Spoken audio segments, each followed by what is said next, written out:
All right, we are now officially live.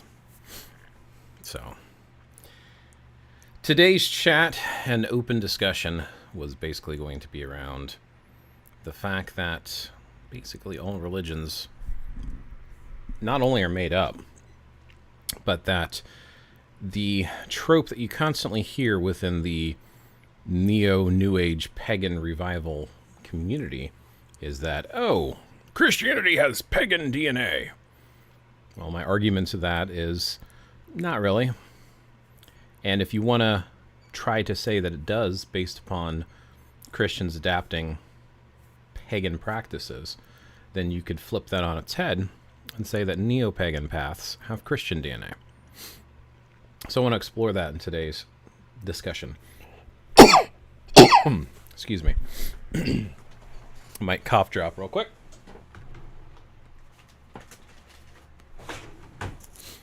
We got weather changing here, which is always fun.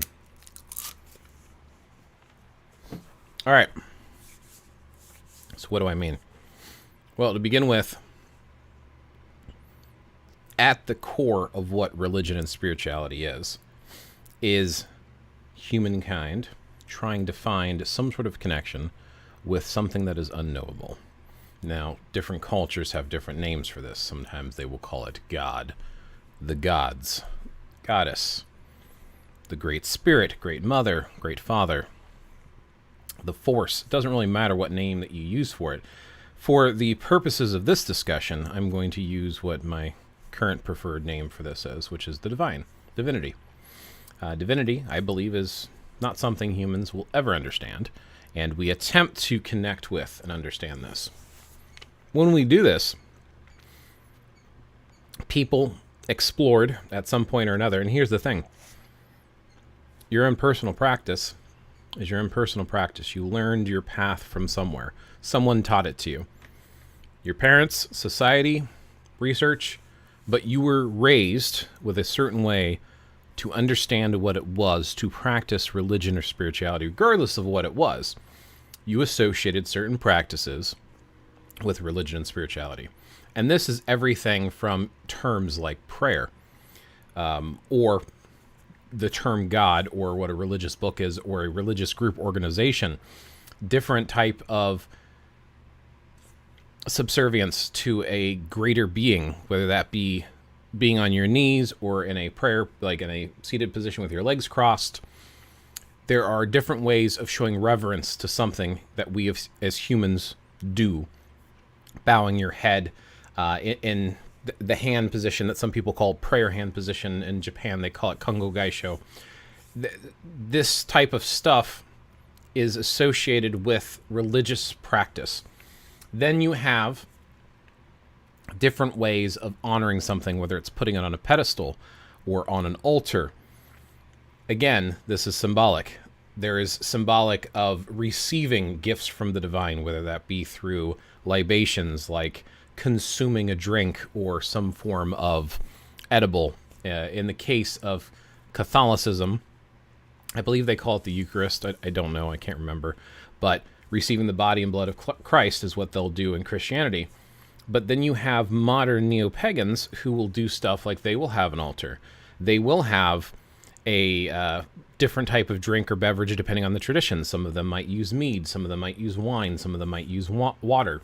There is a practice called drawing down the moon, where you are holding a cup and allowing the moonlight to hit that and to bless that, and then you're consuming it and drinking it. So it's like this type of practice that we consider to be sacred and religious and spiritual practice exists across humankind, human existence. Now we are assuming through research that, and I'm assuming through what I've researched, that I believe humans tried to connect with something greater than themselves. They saw nature, they saw life, and they came up with ways of saying, well, where does life come from? Why do we exist? What created us? This started to develop into stories that were written down as books and practices. If you take any religious practice and look at the way that it's practiced based upon the culture, you will see some variances greatly. I'll take Christianity as an example.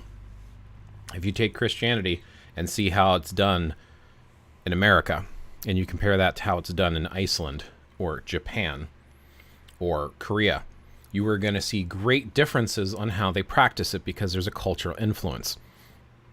They talk a lot about the conversion because most of our records are written records. So when folks started writing things down before we started documenting everything through videos and stuff because of our modern technology, we started writing things down when Christianity was very popular. But we'll notice that when they tried to convert and share these teachings, whether it be through word of mouth or through books, people had to learn it. So they're going to share that out with the cities. The easiest way to transport data and information is large hubs to distribute that information. We see this reflected in today with stuff like YouTube or different videos that are available online, or you can go to a website such as like Amazon and order stuff to learn about, or you can go to places that offer classing and teachings on spirituality. So we have different ways to distribute information today. But ultimately, at the end of the day, when you drop that down into a new city, into a new culture, into a new society, how do you get people to start practicing this new thing? They're already practicing some form of spirituality. So now you're trying to convert them into your way of practicing spirituality. How do you get them to convert? If they don't take the time to really dig into it, are they really adapting and converting to that spirituality, or are they just keeping their own? And if they do convert, in many cases, violence was used, and people don't want to talk about that, but violence was used in order to force spirituality on others. People aren't going to give up their own personal practices. That's where you actually get the term pagan from. It's a Latin word, and we can pull it up on etymology.com. It's like paganus or paganus or something like that. So etymology.com. Pop open my browser. Pull my face off here to the side. I'm not a robot. Why is it trying to robot me? Okay, give me a second to figure out why my browser is being stupid.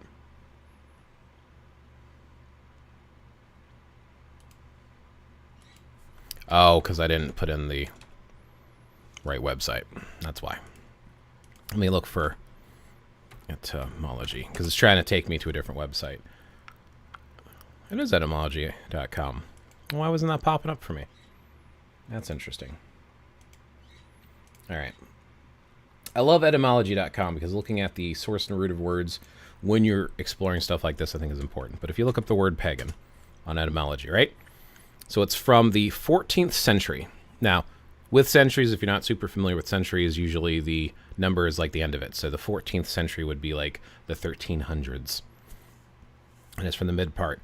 So person of non-Christian or non-Jewish faith, from late Latin. Here it is, this word right here. It looks like pagan with a US on the end, so I don't know if it's pronounced paganus or paganus. I don't know because I don't speak Latin. And this, in classical Latin, meant villager, rustic, civilian, non-combatant. So you're basically talking about people living out in the fields. So why was this term used to describe these people, and why does it usually have a negative connotation with many, not a lot of the new people today? Neo-pagans today love the term. They want to separate themselves from Christianity. But why do Christian folks use this term derogatorily? Because you're talking about your uneducated people that are sticking with their own culture and traditions because they're not part of the big cities. So when they were spreading Christianity throughout the world, they had these people out in their huts and in their villages, and they were basically doing their practices that they've always done. In order to convert these people and try to unify them, because they had warring tribes, you had your tribal community that was basically teaching you and educating you. How do you get them to convert? Well, you say, oh, you can keep doing what you're doing, just this is the only God there is. That's why you'll see a lot of stuff today, and this is why people say, oh, Christianity has pagan DNA, because you'll see people doing stuff like Easter, and they'll have eggs, they'll have chocolate, they'll have bunnies. What does that have to do with Christ or Christ's resurrection? Nothing. Absolutely nothing. So then people will say, oh, well, that's proof that it has pagan DNA. Okay. So let's take a neo-pagan tradition. I think it's pronounced Austra. Some people call it Ostara, but I believe it's actually pronounced Austra or Ostra. And in that particular celebration, seasonal celebration, which by the way, it's a neo-pagan celebration, they will also use eggs, and typically they'll take traditional stuff that you see in folk traditions, such as dyeing the egg completely red, because it is symbolic of reproduction, rebirth, and kind of like the egg that a actual female woman would have, a human woman would have, you know. So it would be like red for the, I guess, menstrual cycle, essentially. So it has the symbology of fertility associated with it.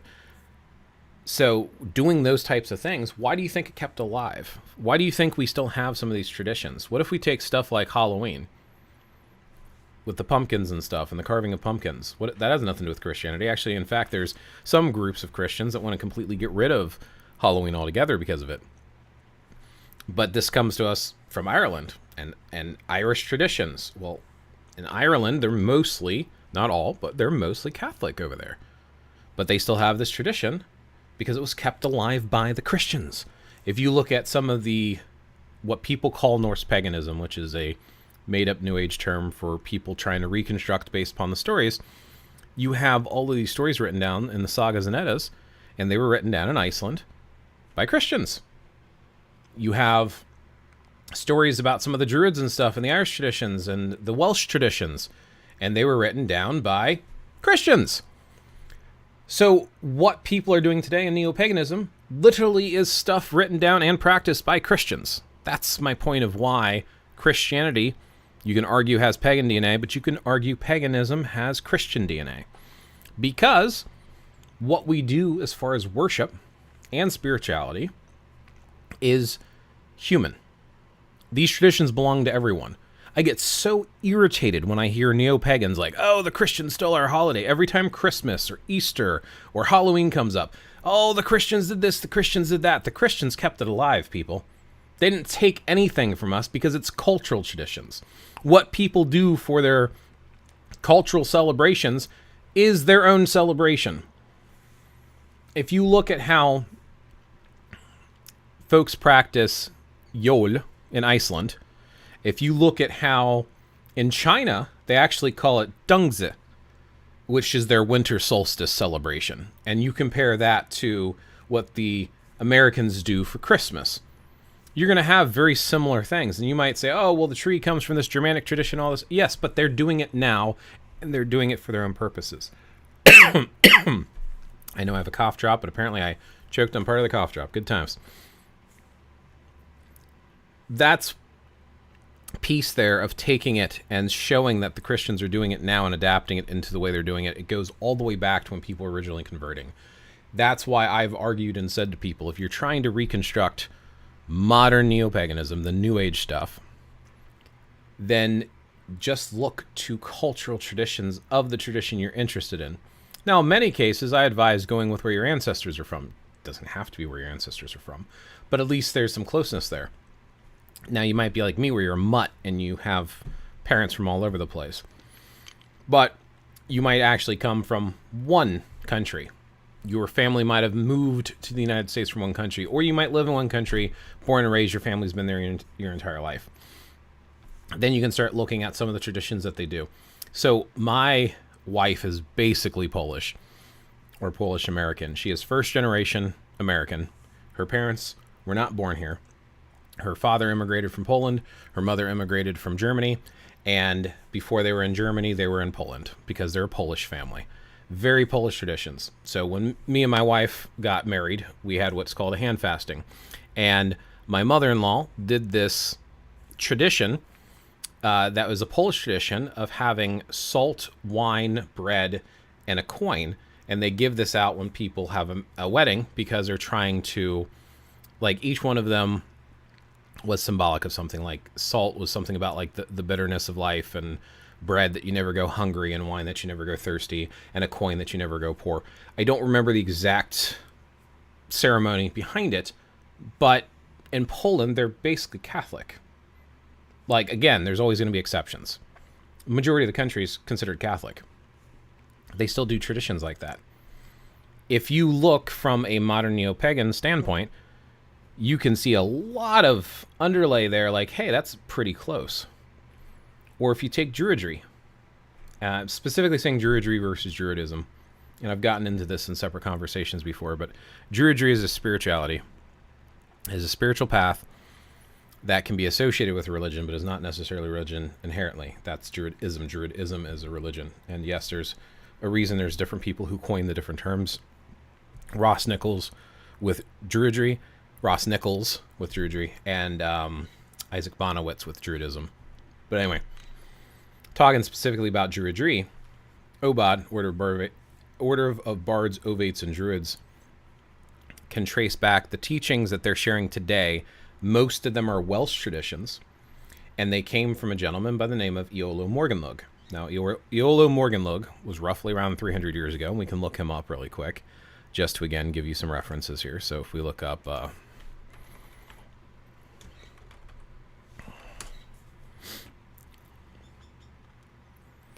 Morganlug.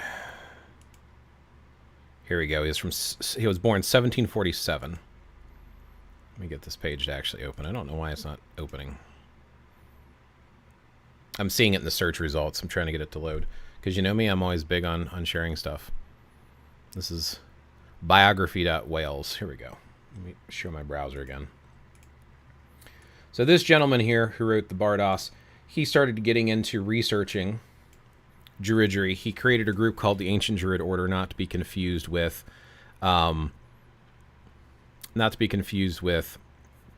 actual druids from the ancient times, which apparently they didn't call themselves druids back in the day. Druid is actually more of a modern term too. You can also get etymology for that as well and look up druid, right? And you can see when was it first used. So 1560. And there are words that it comes from, but this is from the 16th century. Well, the Druids, the Celts, were way older than that, but they didn't start referring to this until more recently. If you look at the Celtic word it derives from, there's, I guess it's pronounced Durwas, but I don't speak Gaelic, which I believe was the language the Celts used. But you can see here that it comes from this older word. So they started reusing this word because they don't know what the Druids did. They didn't write their stuff down. They passed it by word of mouth. And just like the telephone game, things can change and alter with time. So it's possible to like miss out on stuff. Is my chat working? Let me refresh my screen here just to make sure that my chat is pulling up in case anyone wants to comment or participate. Okay, just wanted to make sure that was up. Don't want to ignore you if you have comments coming in. So Iolo Morganlug, 1747 to 1826. He was a poet. His name was Edward Williams. Iolo Morganlug was his druid name. I don't know what this child, Taliesin Williams, I don't know what that means. Parent, Edward Williams. So, right, this is a little bit of information about him, and I will post this link here in the chat as well. Just because, again, I like to share resources. So anyone who's interested in looking up more about this later. The reason I'm bringing this up specifically is Iolo Morganlug was Christian. But he was one of the first modern druids, or at least one of the more well-known modern druids, because he wrote a lot of stuff down. Some of it he actually made up. Like, you've heard of the Druid's Prayer. If you haven't, I've actually got a video on it. It comes from Iolo Morganlug. And there's some other things that he pulled together as well. And he's not the only one to have pulled together different stories to share that people who consider themselves druids today, neo-druids, use different stories and readings to kind of recreate and reconstruct what modern neo-druidry is. Druid was a Christian term which was sort of synonymous with philosopher, or just someone who studied and researched things dealing with some of the Celtic stuff. It was like, it wasn't religious in its terminology, and even when you use it as druidry today, it doesn't have to be a religious term. Most people do use it that way, but the druids of today are not the druids of the past. In fact, a lot of people argue and they'll say, you know, druids sacrificed humans. And like, no, they didn't. Yeah, they did. There's like evidence of this. No. What's your evidence? Well, if you look at Gallic Wars by Julius Caesar, right? I think I had some of these saved so I could pull them up. Human sacrifice. So here's a few examples of human sacrifice with proof that, or potential proof, because here's the thing, you're looking at the past, so you don't know for sure. So here's some potential proof that the druids might have done human sacrifice. And I'll share these links as well. So there's this bogman, that's this body that appears to have been sacrificed. Now, some of the examples of potential sacrifice look like they might have been willing sacrifices, but we don't know for sure, because again, we're just theorizing. Why is this not pulling up in the right window? Because I minimized the window because I'm silly. Okay. Let's try this again. So here's another one.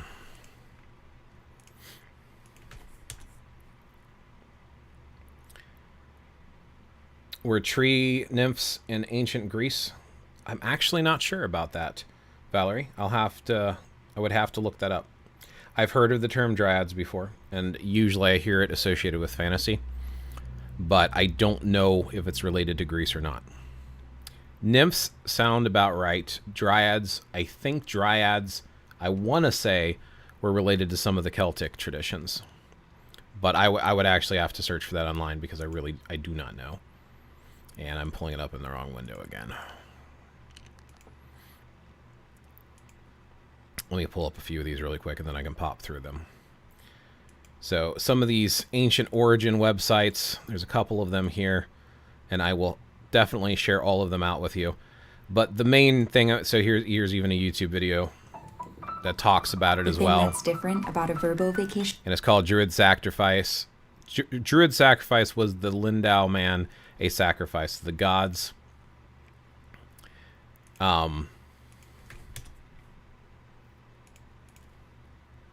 There's this one here that the Celts burn human sacrifices in huge wicker men.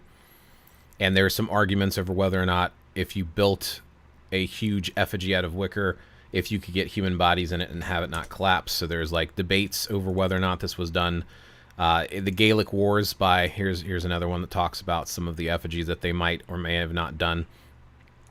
Now, here's the thing, and this is another thing I want to point out. What neo-pagans do today is not what pagans used to do in the past, which is why I also get frustrated when Christians throw around the term like, oh, satanic or Satanist, etc. It has nothing to do with that. It's like a completely different religion and spirituality altogether, and the fact that a lot of people are trying to tie it together. Ancient paganism is not modern paganism. There are things such as this, and this is not the only one, too, because you even have stuff in like the Norse Scandinavian traditions, right? We have bloat stones.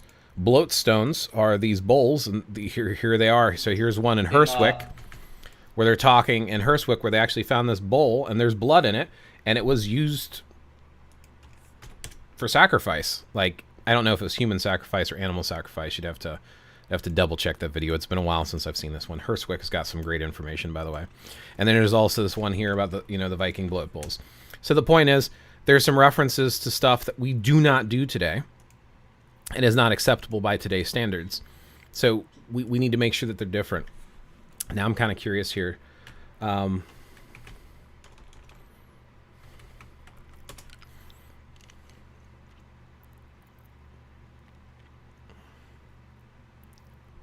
So apparently, well, the first thing that pops up, as you can see here, is on Wikipedia. It mentions Greece. So that actually might have been the case. I was under the impression that it came from something else. A complete guide to the nymphs of the trees? Interesting. Like, I don't know a lot about dryads, other than the fantasy ones, because I play stuff like Dungeons and Dragons. So in the Greek world, nymphs were everywhere. The dryad nymphs. So it would seem that it's very possible that they were a Greece thing. But again, or Greek thing from Greece. Greek. Britannica. Oh, I like Britannica.com. This is also a really good website. I would trust this website. I have with previous information as well. Greek mythology, a nymph or nature spirit who lives in trees and takes the form of beautiful women. Dryads were originally the spirits of oak trees, but the name was later applied to all tree nymphs. It was believed that they lived only as long as those trees they inhabited.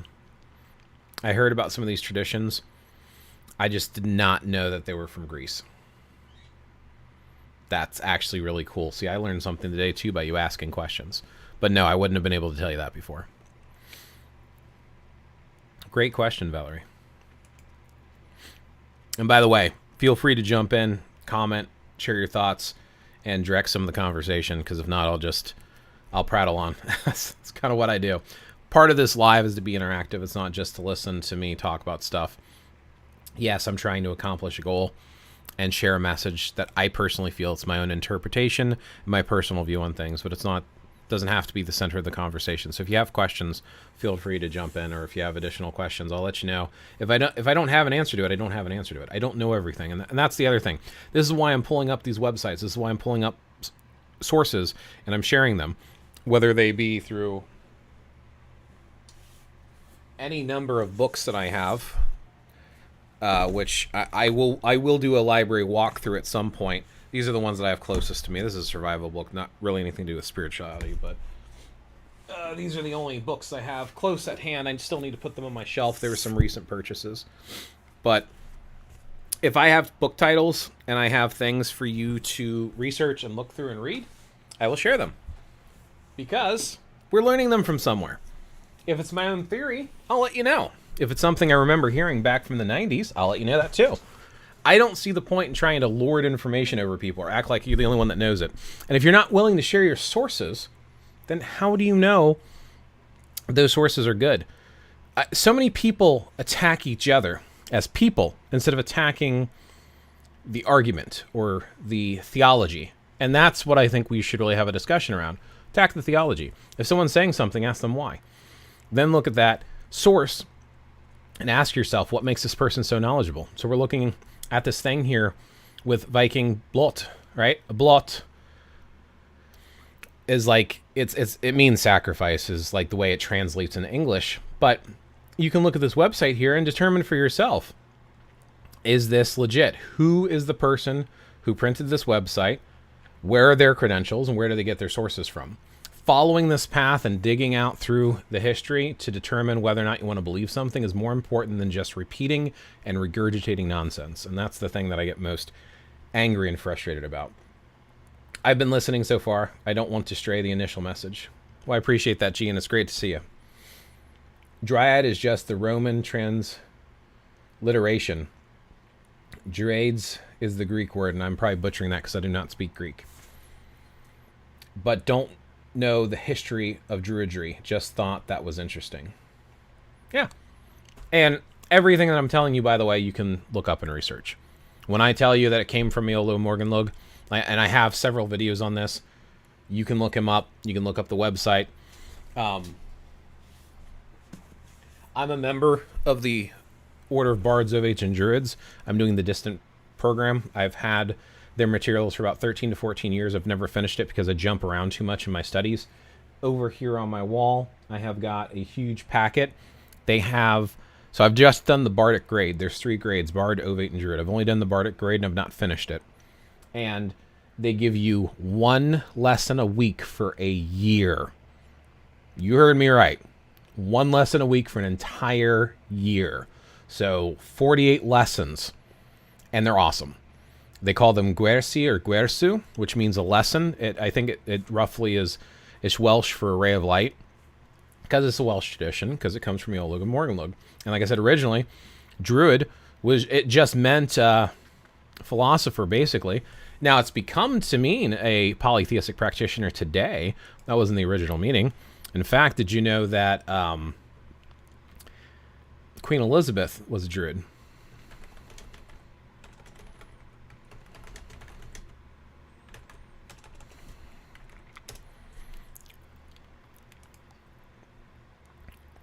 Here. Well, most people can tell that the Church of England is a complete abomination. It suits Aliens paper. They used Okay, to that's not the video I was looking for. Here you go.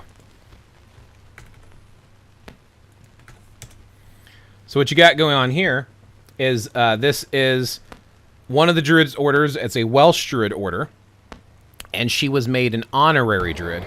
So that's actually Queen Elizabeth II, who recently passed away. That's her right there. And she is being made an honorary member of the Order of Druids. And this is 1946. Now notice...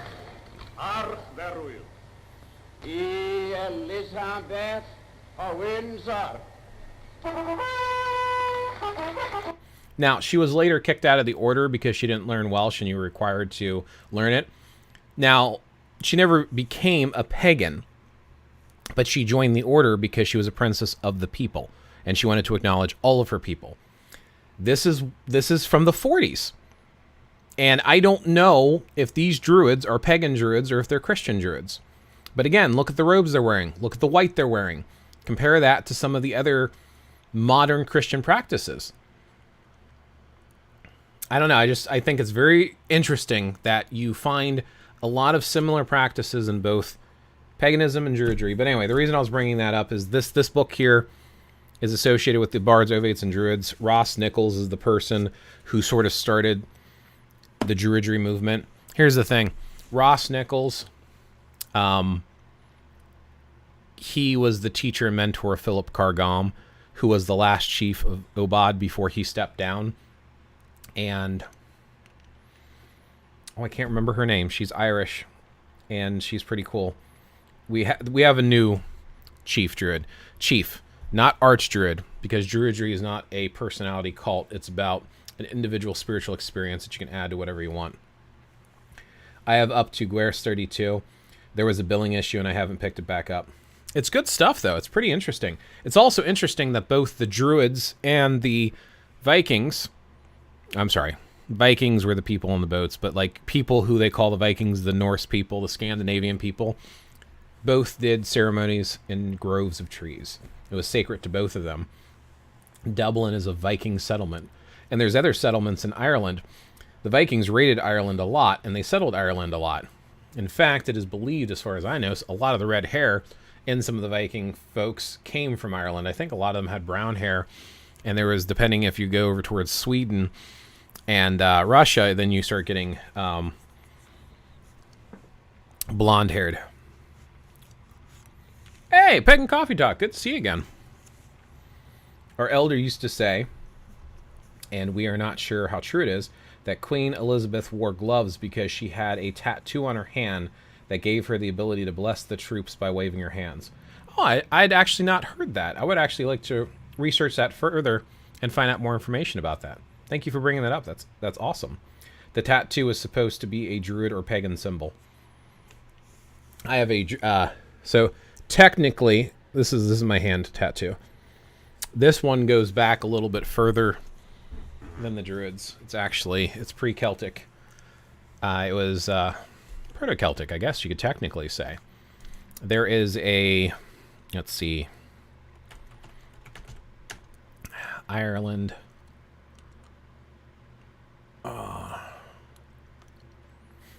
Ireland. What would I look for? Tomb. Irish tomb. There's a huge Irish tomb. Yeah, Newgrange. Here it is. Here it is. Here it is. So this is in Ireland. This is a huge temple at Newgrange Temple, and you can look it up. Here, I'll just send you a link again. Again, I'm big on links. I don't like this constant, well, this is what they said. Don't buy into it. Don't buy into it. What makes these original people so special that they're the only people that can talk to divinity? What makes them so special? I actually saw a TikTok recently where a person got mad at someone because they were trying to say abortion was acceptable based upon the fact that when a child has not been born, it's not a living being. It's not until it's born. And they're trying to show how the Bible approves of that. And this individual was saying in the modern Bible, and this person was stitching their video and complaining about everything they were saying because they didn't agree with them. They thought life begins at conception. And they brought up the fact that, what do you mean, the modern Bible? There's only one Bible, and it's been the same Bible for 2,000 years. And all I could think was, are you serious? Do you genuinely believe that the Bible from 2,000 years ago was written in English? What about all the different versions of the Bible? There's actually a Bible called King James's Bible. Like, people interpret stuff. It's human nature. Again, going back to my point of paganism and Christianity, is the same thing as any other religion. Religion is religion. Spirituality is spirituality. It's an interpretation. Who are you, or anyone else for that matter, to say that they know divinity better? You are literally living your own personal life experience. What you know about religion or spirituality is based upon two things: what you were told by others and what you have experienced for yourself. End of story. You can learn from others by being taught, shown, reading, listening, but others experience for you that they're telling you, or you experiencing it for yourself. And all of the biggest religions in the world tell you not to question, and it's blasphemous to do so. Why? Because logically they lose control. When you dig into the source of stuff, you start realizing that it's all BS. All of it. Every single thing, including the modern neo-pagan stuff. That doesn't mean it's wrong and you shouldn't do it. In fact, the age of a religion does not make it more or less valid. Because if you go back to medieval times, they used to bleed people out as a form of healing. They used to think the earth was flat. Just because it was done doesn't mean it's right. Just because people from thousands of years ago invented something doesn't make it more accurate than something someone could come up with today. My biggest argument for Christians is, who are you to dictate? Your God is supposed to be omniscient, all-powerful, and all-present. Who are you to dictate how they can appear to other people? Why can God not appear to someone as a goddess if that's what God wants to do? Who are you to dictate God's powers and ability? Why is it that only you can see everything? And how is the word of man, humankind, inspired by divinity or not, the word of God? It is man, humankind's word. And that's a hill I will die on. Anyway, Newgrange. If it will show all the stuff in here. So, every year, to this day, every year, this huge mound is pitch black. Or really, really, really dark. The light will hit on the winter solstice and illuminate the entire inside of the tomb on one day. Pretty impressive. Outside of it, there are some carvings right here. What do you see right here? What do you see right there? Spirals, and on the... I'd have to move my face over here. Okay. Right here, this is basically a Triskele or a Triskel. This is what people talk about. That's what's tattooed on my hand. Because spirals, this is the symbology. Here's my biggest point when it comes to religion. When I say it's all BS, others dictating to you what you should do is BS, in my opinion. Your personal experience is more important. If I want to do something like tattoo something on my hand, it needs to have meaning for me. If I want to do a ritual or a ceremony, it needs to have meaning for me. And the meaning that I learn could come from Christianity, from Hinduism, from Islamic traditions. It could be Taoist traditions, Druidic traditions, Nordic traditions, Scandinavian traditions. Doesn't matter. There is wisdom everywhere we turn. And learning to honor something, it's like the universal language to treat someone with love and respect. To treat something with reverence and divinity. It's a universal language. That's why so many religions have a similar theme. Altars are very common amongst many religions. Having an individual who's walked the path longer to help teach and guide new people. Writing their lessons down to have a book to reference. Candles.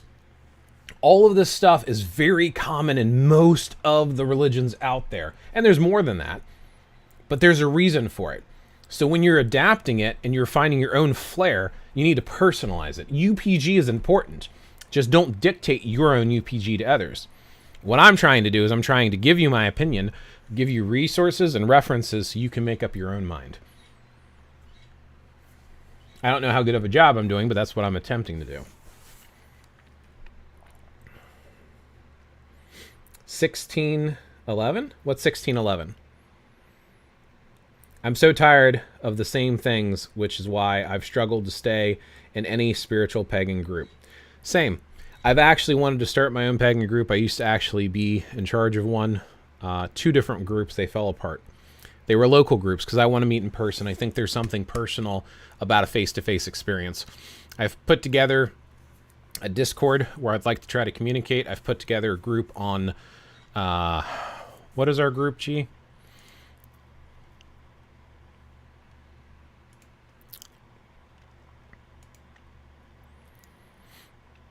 Pagan Space. I've got a group on Pagan Space where we can meet and chit chat. I've got a Discord.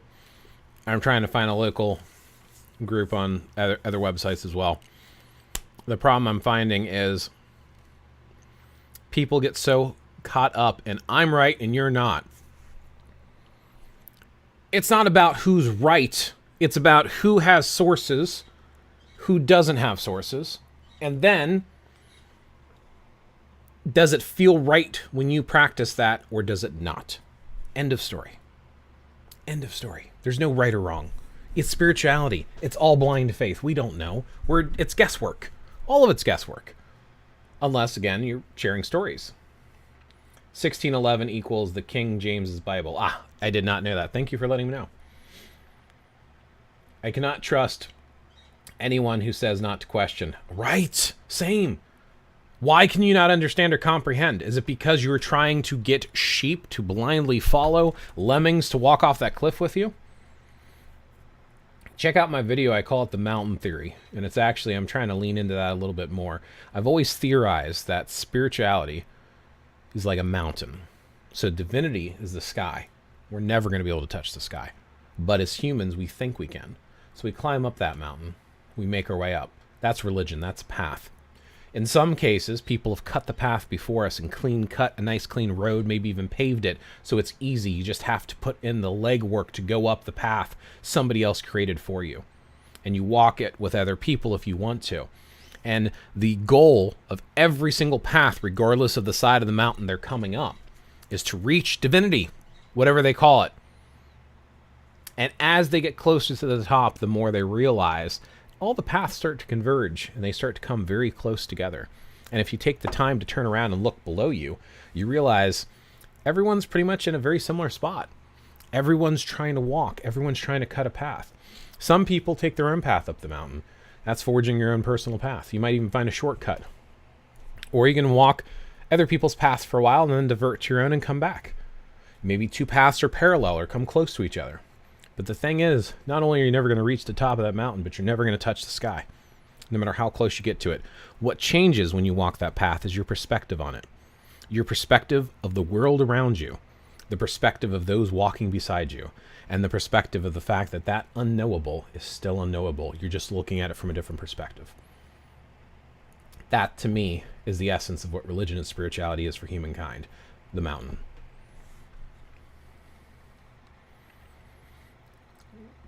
I completely agree with the statement about spirituality. It's about personal experience as well as knowledge. Yes. And I'm not trying to dismiss previous experiences. There are things, there's no reason to reinvent the wheel. People have done stuff for a reason. I want to know why. If you're practicing a practice, why are you doing it? What's the purpose behind it? Again, doing things with purpose. Why do I have spirals on my hands? Because to me, there is a sacredness to the Trinity. Mind, body, and spirit. Mother, father, child. Child, adult, elder. Maiden, mother, crone. There is a cycle of stuff. Birth, life, and death. This Trinity is important to me. So what is a spiral? A spiral gathers energy and focuses. It focuses that spiral, but it's still all connected. So even though you can split your focus, it's still all connected and interlinked. To me, that symbol has meaning. Is it the original meaning? I don't care. Did I learn some of that from other people? You bet you. But I've adapted it into my own practice. If you do magic, do you cast a circle? Why do you cast a circle? Are you just casting it because other tells you to cast it? There's a reason. When you play with spirituality, you got to be real careful. Because some people don't believe it exists. Other people know it exists. Or at least believe it does. I mean, let's be fair to both sides. Some believe, some don't. A lot of people teeter somewhere in the middle, but usually it's one or two. When you are messing with spirituality, you are drawing in forces through your thoughts, through your energy, through opening your mind, through opening your spirit. And people who are spiritual, who do believe in this stuff, know that that can be potentially dangerous. What you let in, what you interact with, what you summon, what you draw. So having safeguards for doing that is no different than someone getting into driving a car. Make sure it's gassed up, wear your seatbelt, pay attention to where you're driving. There are certain things that, even though you can have your own experience and get in any vehicle you want, you can freaking take a cart with wheels and jump down a hill and let it take you with gravity. Or you can follow where people have brakes and they have steering, and you know what I mean? Like, you can actually look into and be safe with your practices. Spirituality is the same way. People have walked the path before you. Even if you're forging your own way up that mountain, walking on the easier path that's paved and then stepping off of it at will is okay. I'm not criticizing that other paths exist. What I'm criticizing is when people try to tell you their path is the only path. What I'm trying to criticize is people do things without knowing why they're doing it. Your roast scenario was beautiful and perfect. People do that. They instinctively do it, which is, again, goes back to the point of this live. Christianity and paganism, they're both doing the human experience. If they're celebrating holidays today, yes, there's aspects that are probably pagan in origin, but they're Christian in origin now. So neo-pagans doing them still should at least give homage to the fact that the Christians kept it alive. Doesn't mean they're Christian because they're practicing it that way.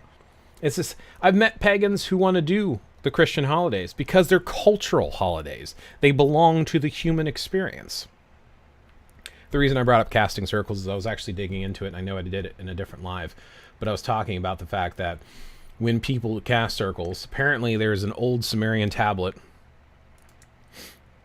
I've got this too. Here you go.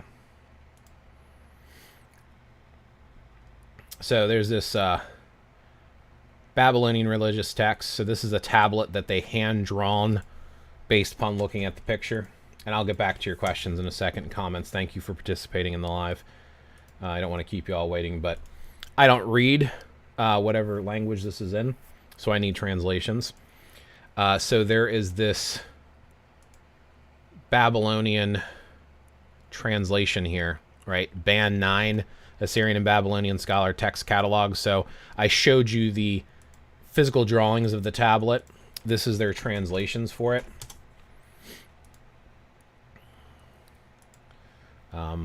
Of course I pulled it up over here. So there's a subsection in here that I'm trying to pull up. If I can actually pull up the right window, thank you. And I can pull up this subsection here. So check out this subsection. I'll give you this link as well. And then I'll get back to the comments here in a second. So in this, and it's probably easier if you just do Control F and you do circle.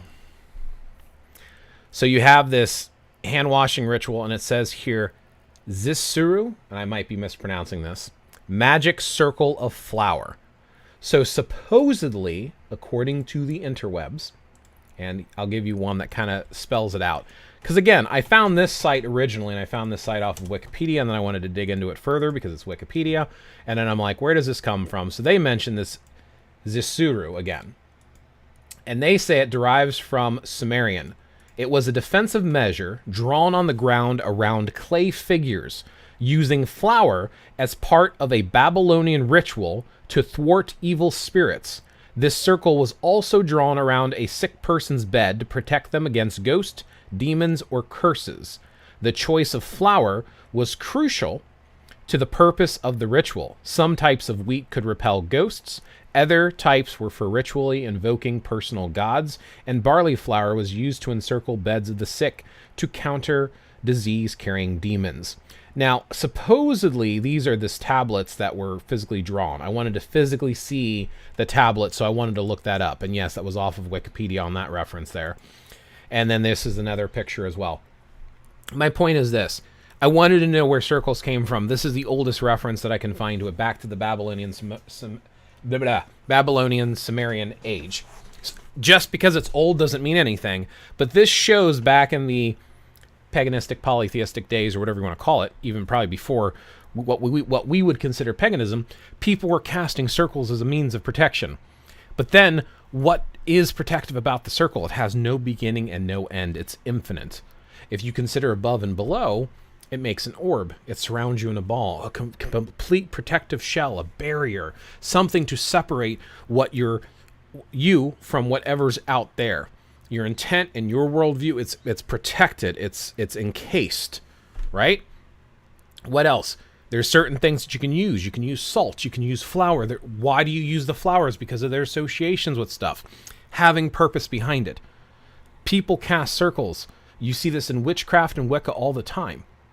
Druids cast circles. I'm talking about modern neo stuff. It's a modern practice to cast circles, but it has historical relevance that you can look up and see where it came from. And again, if casting circles are important to you, then do it. I just want to know why they started doing it and where. Here's another one for you. This is the next oldest source that I was able to find. Was I thought I saved it down. Darn it, I did not. Okay, I'll just have to tell you this from memory, and you can look it up. I think you can find that you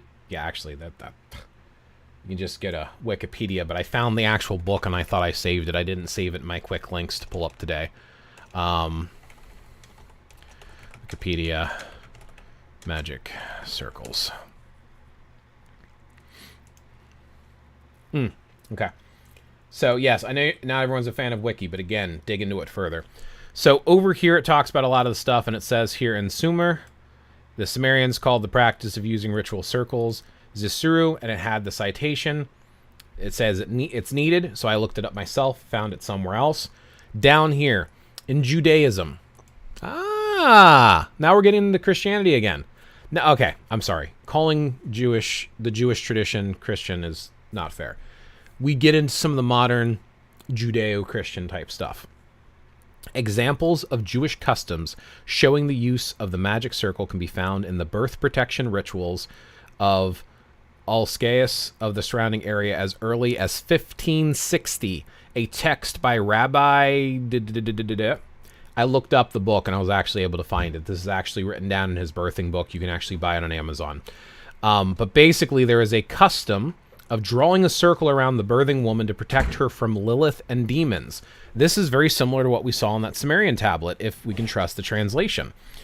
But they would take a knife and they would basically would be wielded by the midwife or the father of the child, and it would be drawn around. So this is a Jewish mystic tradition of casting circles today. So it was kept alive through Jewish mysticism. And in fact, there's a lot of Kabbalah traditions, Jewish mysticism traditions that are incorporated in today in modern witchcraft and Wicca. But they come from actual Jewish mysticism, a monotheistic practice. So again, if you want to say Christianity and Judaism has pagan DNA, here's another argument for the fact that modern paganism has Jewish and Christian DNA. Because the most recent connection to the past, even if you go back to Sumerian and Babylonia, was through Jewish traditions. Let me read a few of these comments before I continue. Let's see. I cannot trust anyone who says they... Yep. I completely agree with the statement. Since you brought up the abortion, what psychological or mental trauma is inflicted to the soul by doing late-term abortions? Right? I mean... I want to make it very clear before I continue. There are different ways of viewing stuff, and I am not personally one of those I'm not one of those people with the opinion that if you do not agree with me, you're wrong, and I'm going to shun you and not communicate with you. I'm also not going to label you as an extremist. I will label you as an extremist for how you react to having a conversation with someone who doesn't agree with you, but I don't think we all need to just point fingers and say there's only one way. Yes, my viewpoint on it, I think it's very clear to me. That's why I have my opinion on it. But it's my opinion. And I understand there's a bigger topic to it. I don't understand, personally, how individuals cannot view life existing at conception. Now, does that mean that it should never happen? Well, I think there's other things to consider. Is the mother's life in danger? Will she die without it? That's a decision to make. Why do you have to... If one of the two are going to die and can you not make a choice? Are you just supposed to let it happen naturally on its own? That's an argument and a moral decision that I can't make for other people. But yeah, the late term stuff, I don't know. I've never had an abortion. I can't fathom what a woman would have to go through during that, emotionally or mentally. It seems like some of the individuals I've heard talk online, like, don't care. They act like it's getting a haircut. They just don't think anything of it. But again, everyone has a different viewpoint. I follow a path that encourages searching and questioning. Same, G. My personal path is all about questioning. And again, that's why I'm trying to do more videos. I like these lives better because I like to interact and discuss with other people. I don't want people just to hear my opinion, and I want to back it up with something. There's also reference here to the Golden Dawn and Wicca, because again, both Golden Dawn and Wicca practice circle casting as well. But kind of goes along the lines of what I've been saying here about tracing it back and how modern neo-paganism has Christianity in there as well. If you want to go a bit further, I have a few more examples for everyone as well. So this is Initiation into Hermetics, Sacred Magic Edition by Franz Barden. It has been translated, so the first publication was in German in 1956. Again, a lot of modern neo-paganism comes from the early 1800s. A lot of it. Late 1800s, early 1900s. Very, very, very rare to find any book that's older than that. Yes, they exist, but it's rare. So this particular book, now, I like this book called A Grimoire of Shadows by Ed Fitch. I don't know if you've heard of it. I've got it on my wall over here. A lot of the rituals he has come directly out of here. This book here, which I'll share it. I'll share it so you can check it out. If you want to get in, this is some of the oldest writing on stuff that you see in Wicca and witchcraft and even druidry and some of the modern neo-practices. You'll find a lot of the occult practices in here, including stuff like working with the elements, which again comes to us from Hindu traditions. Akasha, or the ethereal principle, that is straight up karma. Again, straight up Hinduism. This is literally taking from a different practice and incorporating it in here. This is why you see elements, again, similar across all the spiritual paths, because again, spirituality is spirituality, and if you have a purpose behind doing it, you have a purpose behind doing it. But this helps lead you back to why some people do what they do. Astral plane, the spirit. God. Wait a minute. I thought we were talking about magic. What does God have to do about magic? Because modern neo-pagan traditions are associated with and come from, that's section 17, right? And this, by the way, if you want to learn magic, this book here will straight up teach you magic. Here you go. God.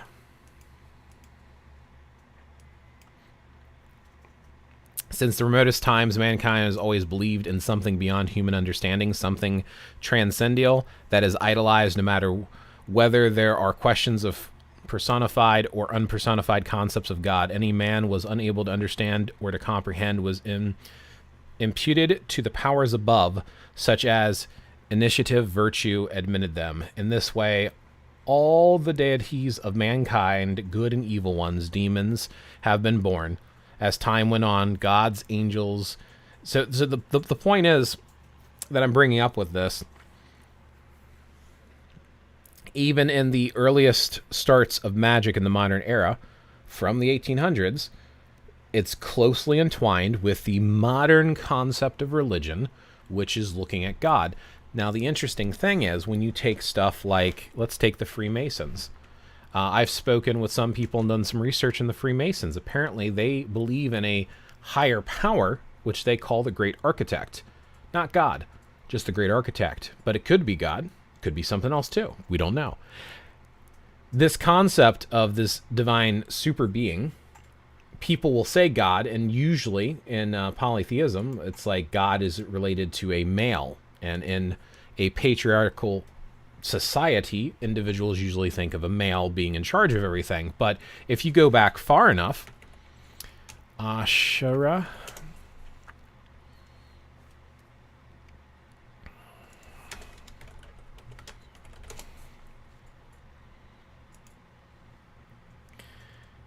go back far enough, you can find that there was a goddess. So apparently God that the Christians worship has a name, Yahweh. And Yahweh had a wife. So here you go. Yahweh, Ashra, partner of Yahweh. And there were images and temples to her, and she was worshipped alongside Yahweh. That's right. Even in Christianity, they had a goddess. So if God is more of a concept that some people approached when they were starting to get into modern mysticism, and they instead of thought of God instead of as a male or an individual being and deity, but more of a concept of a divinity, then maybe we aren't so far apart after all. It's the individuals that get really extreme and want to use it and weaponize it that frustrate me. On both sides. Christians that attack neo-pagans and neo-pagans that attack Christians. Why are we attacking each other? We're all seeking. Back to my mountain point. We're all trying to climb that mountain. Stop arguing over what path you're walking. Just walk your path. And if someone trips and falls, help them up. But don't dictate they walk on your path with you. Jeez. People. What else was I going to bring up? Oh, here's one that'll really mess with you. This one. So this particularly bothers me the most, right? I want you to read part of this with me. This is the Book of Aradia, also called the Gospel of the Witches. I've got the physical copy. I like books, so I like to buy stuff. So Aradia and the Gospel of the Witches. So it's been reprinted multiple times. Here's the thing. This is used to depict modern witchcraft. It was written in 1899. It's an Italian tradition. Is it witchcraft anymore? Or is it streghera? Is it good or is it bad? Well, in here there are mentions of Lucifer. Let me zoom in on that for you, just in case you're having trouble reading that. But Lucifer, the light, fled from her. And there is a part in here where apparently the goddess... Wait, because Italian? Roman goddess? Diana? Dianic witchcraft? Wait a minute. Is it really Italian? Because witchcraft comes from Anglo-Saxon word, witcha. And again, once more, we can look up witch on etymology. Witche. And then there's witcha, which is down here somewhere. Yeah, witcha. It looks like Wicca, but it's pronounced witcha and witche. They're Old English words. So English traditions would be witchcraft, not Italian. That would be strega and streghera. And in this book, it actually has rituals and prayers. Some of them are actually to Aradia, and some of them are actually to Lucifer. And apparently Aradia is the daughter of Lucifer and Diana, who are supposed to be brother and sister. I'm serious. This is in this book. It's mind-blowing. But this is in Italian here. I don't read Italian. Wow, why does it keep zooming in and zooming out? This matches exactly with the copy that I have. This is just an older version of it. But word for word, it matches. I was checking it out. So it gives you the Italian and then the translation. But this is, yeah, Gospel of the Witches. How Diana gave birth to Aradia. And Diana greatly loved her brother Lucifer, the god of the sun and the moon, the god of light. Now, here's the interesting thing.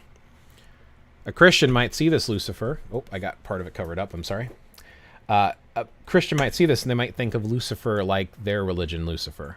Now, this was in 1899, so their religious Lucifer existed there, but there's also talk, especially in Roman traditions, that Lucifer was a being before the Christians came up with the Lucifer for their being.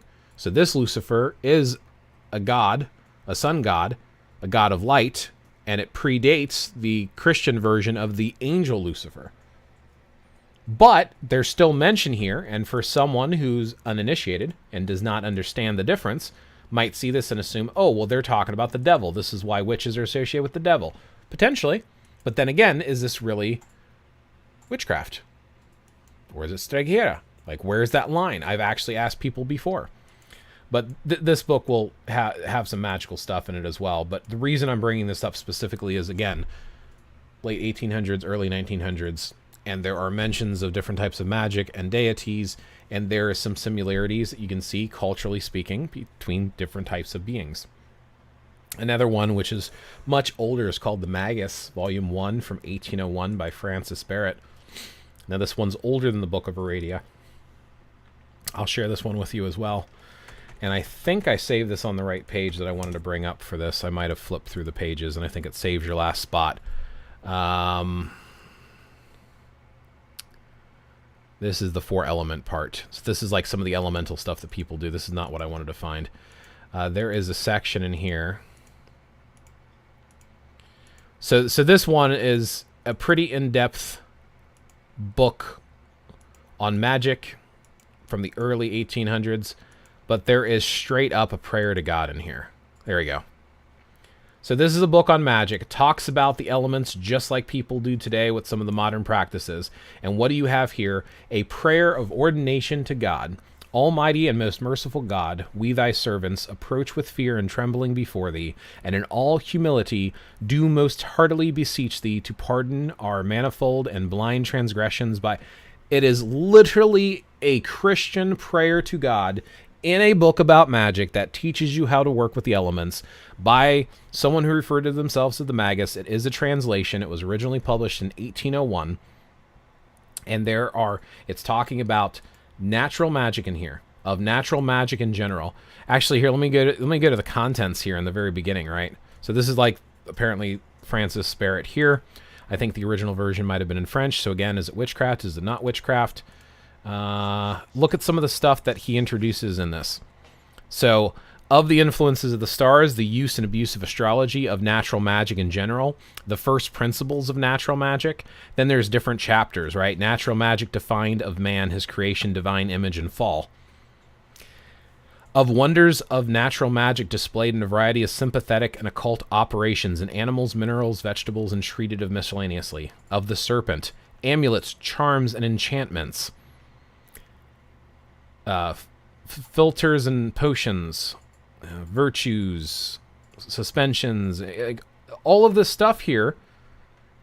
Zoroaster is actually where we get the term, Zoroastrianism is where we get the term magic from today, by the way. And you can look up the term magic and see where it originally came from. Account of Flamel the Alchemist, which is where we get the Philosopher's Stone. Now we're going back into the Emerald Tablet, which we talked about previously. Right here in a book from 1801 talking about magic and God, and a prayer to God is right here. How can you not say neo-paganism has no Christian DNA? So why are we trying to say that Christianity has pagan DNA or vice versa, like I'm bringing up the point now? Why can't we just accept the fact that as humans, we've kept information alive in practices, we've passed them down, we have different sources on where they come from, and it's human traditions? Why are we getting caught up in the argument over who did what first? Because regardless, I was not alive in 1801. Since I've been born, and in my lifetime, I've only had 41 years for choosing what I do and why I do it.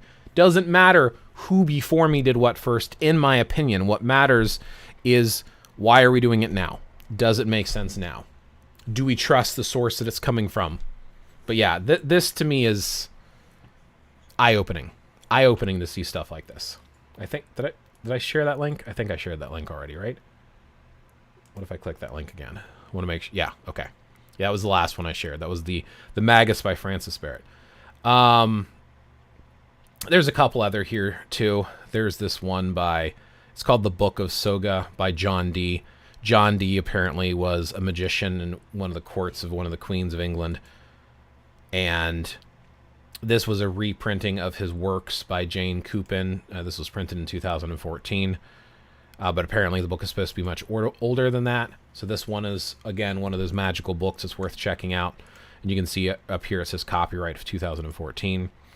And this also breaks down into a lot of the different traditions as well. And some of these I don't know if I can read. Yeah, so this is in English. Parts of it, I think. Oh, no, not all of this is in English. That's fun.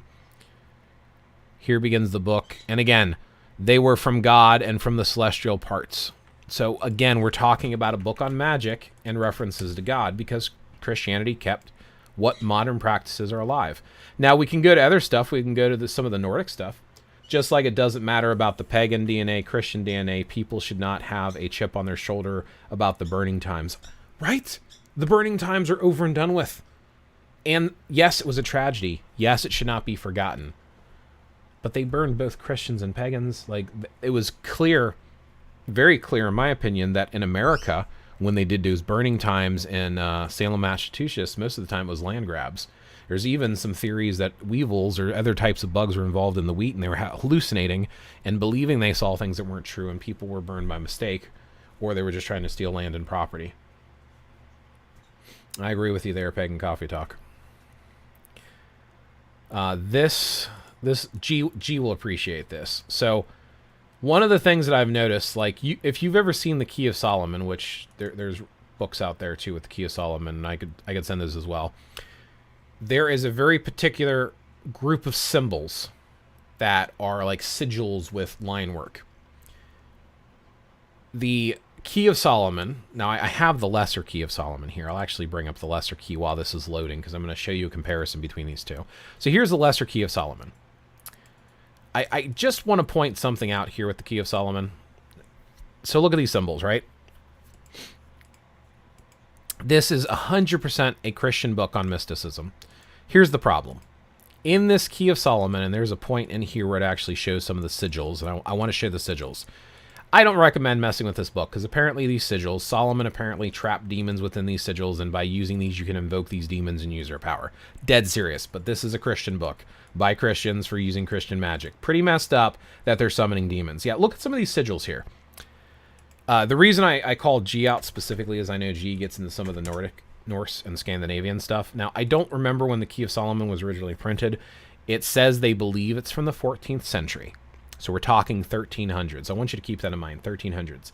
This version was printed in 1889, this version that I'm showing you on the screen right now. So 1889, keep that in mind too. Here's some more symbols for you. Look at these symbols. Look at these seals and sigils. Okay? So you got to feel for these sigils. This book is from the 14th century. So this is a pretty old book. With that in mind, I want to point something out. This here, if it will freaking load, is something that was printed in Iceland. It's called the Hold manuscript. It was printed in 1860. Now, supposedly, it comes from the 1600s, so we're talking about the 17th century. 14th century, the Key of Solomon came out. This is from the 17th century. We do not have the symbols that are in the Hold manuscript. I don't know if I'm going to get this to load. From the Hold manuscript, we don't have references to these symbols before this, before 1860. So there is a theory, this is not fact, this is theory, that these symbols actually come or are inspired by the Key of Solomon. Yay, it loaded, thank you. This is the actual Hold manuscript. It has been scanned in. It is shared with golderstaffer.org. I will share this one as well. I want you to look at some of the images in here. So this is used in some of the Norse practices today. So here you go. Written in Iceland, Reykjavik. Reykjavik is the capital of Iceland. Geir Vigfússon, 1860. So if you scroll down here, we got some letters and symbols and whatnot. But once we actually get into the actual symbols themselves, the actual Golderstaffer, I want you to compare that to what we were seeing in the Key of Solomon. By the way, this is where Vegvisir comes from. This is the oldest reference to Vegvisir. You will not find Vegvisir anywhere else. I challenge anyone that if you have an older source, please share it with me, because as far as I know, I have not been able to find an older source. So look at some of these symbols here. Are they the exact same? No. But I feel like it could have had some inspiration. That's a theory. Again, not a fact. So look at some of these symbols here. By the way, Vegvisir here. Not there, the one next here. Let me move my freaking face again, and then I'll answer that next comment. Bloop. Okay, this symbol here, this is not Vegvisir. Everyone says this is Vegvisir. This part is part of it as well. Drives me nuts that people miss that part. And it's a misprint by Stephen Flowers in a modern book. Missed it. Now everybody uses that as Vegvisir. But yeah, this some of these symbols, in my opinion, seem very reminiscent, at least, of some of the Key of Solomon stuff. Now, all the Key of Solomon stuff have perfect circles around it. They're perfectly bound in circles. But some of the stave work, I think it's similar. I don't know. It's just a theory that I heard from somewhere else. So Cindy said, "Hello, Blaze. I followed you for years. Love your thoughts and opinions. I have read the Bible, KJV, and the Gnostic Nag, Dead Sea, and Hinduism. Much of the Vedas. Still learning anything ancient." Nice. Welcome, Cindy, and I appreciate that. Welcome to the live. And yeah, I'm just sharing my thoughts. And like you, I like to read and study stuff. I mean, again, and I've said this numerous times during this live, we learn from somewhere. I mean, and I want to share those sources with folks so they can do reading likewise. And if you have sources you want to share, feel free to share them, because I'm always willing to learn something new as well. My reading list is getting pretty long, but I would definitely check out some more stuff if folks have references to check out.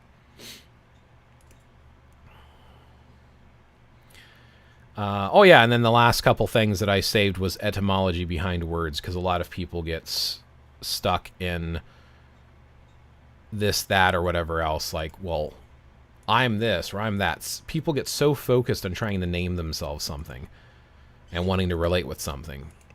Now, I was mentioning earlier that the druids didn't actually call themselves druids, not only based upon the etymology of the word, because we see that it was first used, the term druid was first used in 1560, but I don't know how accurate this is, but it's history.com, so I have a tendency to trust it. And on history.com, there is this section down here.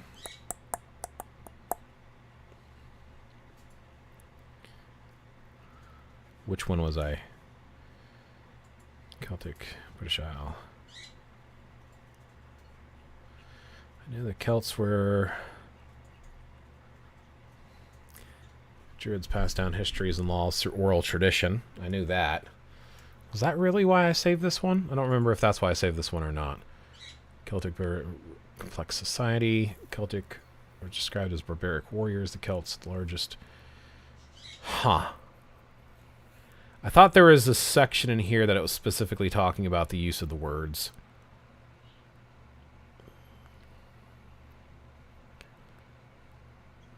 So, living in Western culture had called themselves Celts, that name from the Greeks who made their first contact with a barbarian people they called the Celtoi in 540 BCE.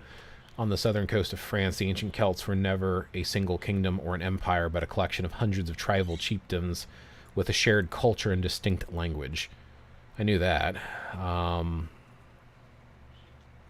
France, so we're talking like, I think Gaul is what it was called back in the day, I thought.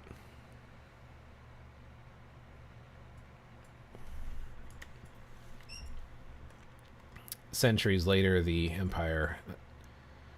Yeah, I'm sorry, I forgot to pull up the Gael... Yeah, it was Gaul, which is now France. The Gaelic Wars was that book by Julius Caesar, which is one of the references we have. We have like Pliny the Elder, Strabo, Julius Caesar. They wrote about the Druids, because we only have secondhand accounts for a lot of what they did. And he mentioned that they would burn their prisoners and sacrifice humans as well. I should have pulled up the Gaelic Wars, but we can always do that some other time. I think I've given enough resources for right now. Plenty for people to look through. But you can also just do a Google search for Gaelic Wars. You need to find the translation of it, of course, but it's worth reading. Yeah, I thought there was something that I was going to bring up about what they referred to themselves as, specifically their priestly class, because it wasn't Druid. That was more modern stuff. Okay, I don't know why I saved that one. But you do see here that it says Old Celtic Derwas, which means true. And then there is Wid, to know. So it's interesting to see how these names came to be. So Druid is not even technically an ancient term. It's more of a modern-ish term. Yeah, 400 or 500 years ago, but, you know. Witch, we already talked about that. I pulled them up on my own. Shaman was the other one I was going to pull up. Because I'm noticing a lot of people saying, oh, well, they're a shaman. And some people try to associate that with indigenous American tribes. Some people will call themselves a shaman because they do shamanic journeying and practicing. But is it really? I mean, because apparently this is from the 1690s, and it was the priest of the Ural Altatic peoples of northern Asia.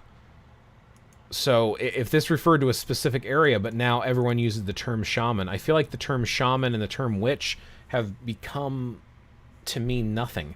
It's just people put a title on that they like having. People don't earn the title anymore unless You're part of a group or an organization.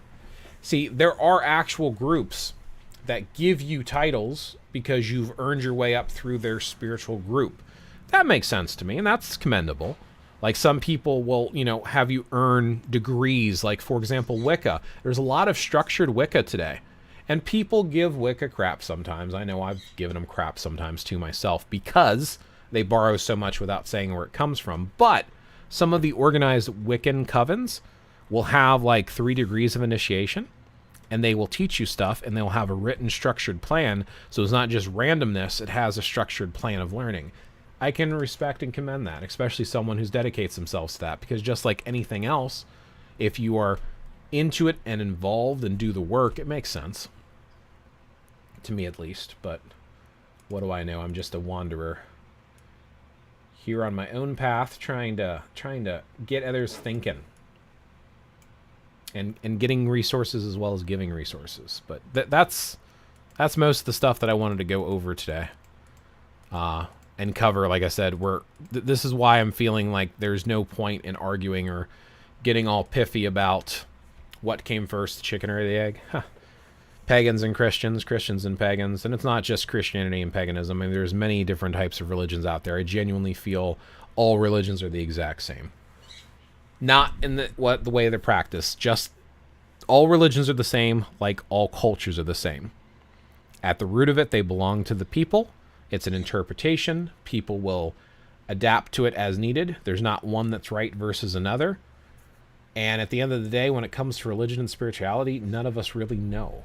We're just either following paths that was led before us or cutting our own path, but it's all guesswork. There's no confirmation behind it, which is why I always encourage people to question and explore and try to understand. So, but those are my thoughts. Appreciate y'all listening. If there's any questions or additional conversations you want to have, I will pause for a few minutes before I end the live. We hit the hour and a half mark. I'm getting pretty consistent with these. I get a talking point and I talk for about an hour and a half, and then usually it's done.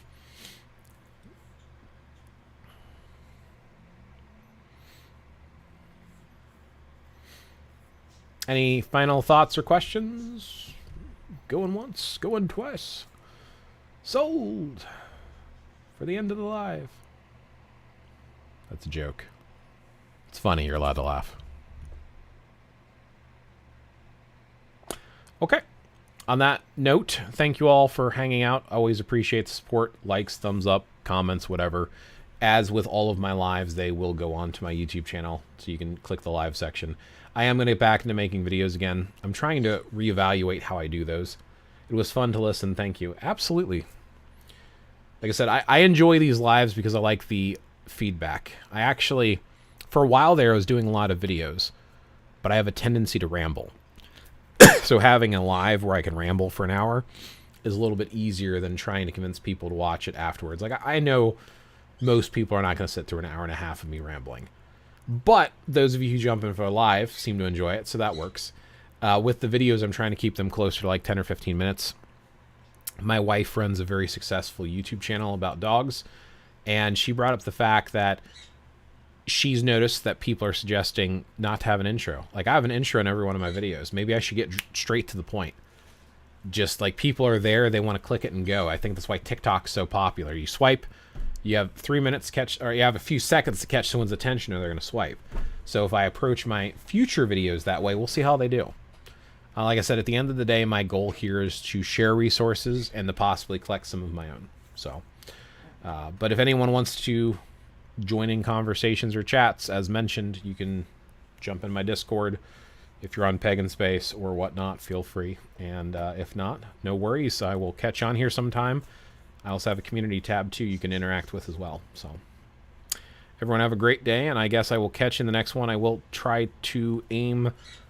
I'm trying to do these every Saturday around 2, but we'll see how those go. So we'll see what topic we come up with next. Thank you, and may your path be a fruitful one.